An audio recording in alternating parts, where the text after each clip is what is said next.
segunda mitad del siglo XVII, un excéntrico científico inglés descubrió el cálculo. Su nombre era Isaac Newton.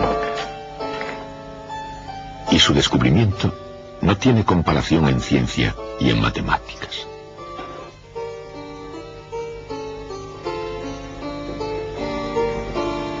Pero el mérito del descubrimiento del cálculo no se puede atribuir solamente a Newton.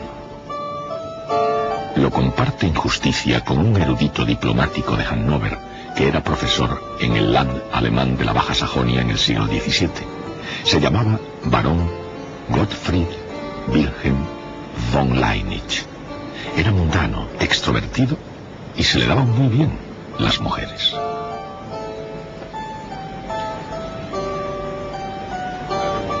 Leibniz era diferente de Newton en casi todos los terrenos, excepto en el de la genialidad. Como Newton, Leibniz fue un matemático prodigioso, pero en cambio, así como el fuerte de Newton era la teoría, Leibniz era más bien de naturaleza práctica.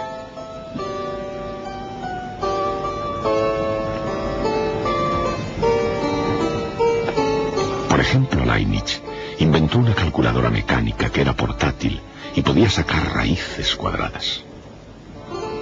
Debido a su invento, se hizo famoso en las cortes europeas y fue invitado a formar parte de la British Royal Society, toda una proeza para un alemán. Pero Wilhelm von Leibniz es recordado por el cálculo, no por su calculadora.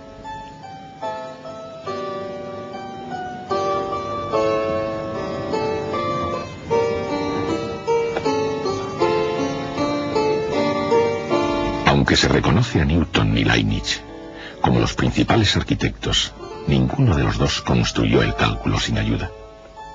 Porque, como todas las demás magníficas estructuras matemáticas, el cálculo es una culminación de muchas ideas.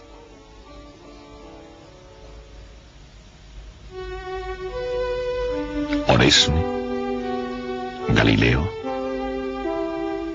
Kepler, Descartes, Fermat y otros muchos antes que Newton y Leibniz habían planteado preguntas sobre velocidad, aceleración y sobre el comportamiento de las magnitudes que varían. Preguntas referentes al modo de variación de magnitudes, muchas de las cuales ahora se responden rutinariamente con el cálculo diferencial, se pueden reducir a un problema geométrico, como por ejemplo el hallar la recta tangente a una curva en un punto arbitrario. Sin embargo, no todas las cuestiones geométricas llevan consigo movimiento. Algunas se refieren a cosas fijas en un lugar como la propia Tierra. En civilizaciones antiguas, como por ejemplo en Egipto, la geometría tuvo un gran número de aplicaciones muy prácticas, incluyendo cómo medir superficies de terreno. La misma palabra geometría es una palabra griega que significa medición de la tierra. Cuando en el siglo de oro los comerciantes griegos hacían preguntas sobre áreas y volúmenes concretos, los matemáticos griegos eran capaces de dar respuestas explícitas.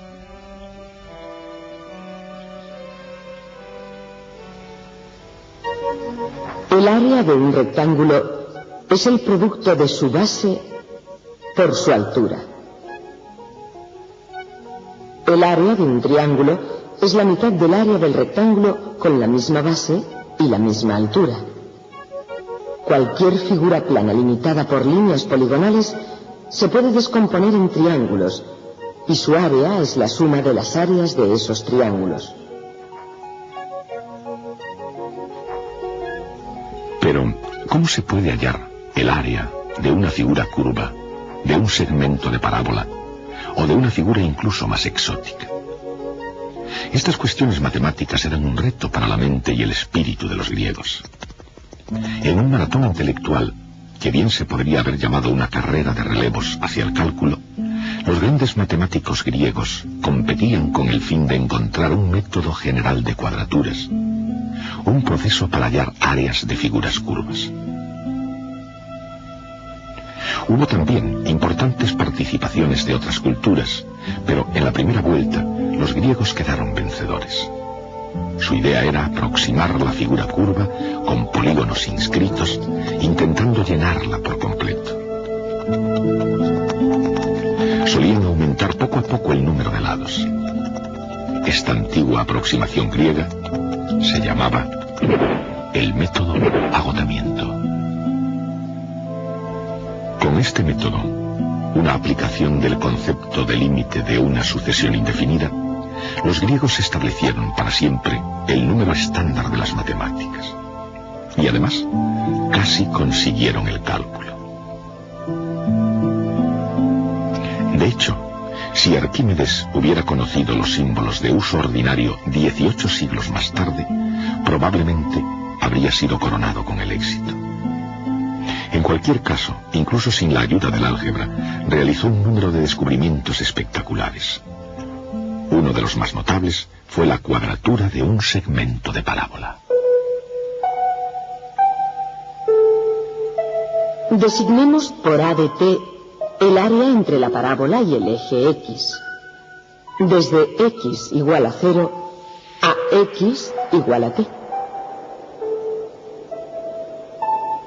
Arquímedes demostró, mediante un ingenioso argumento geométrico, que ese área es igual a 1/3 de t al cubo, y que es válido en el caso del segmento parabólico.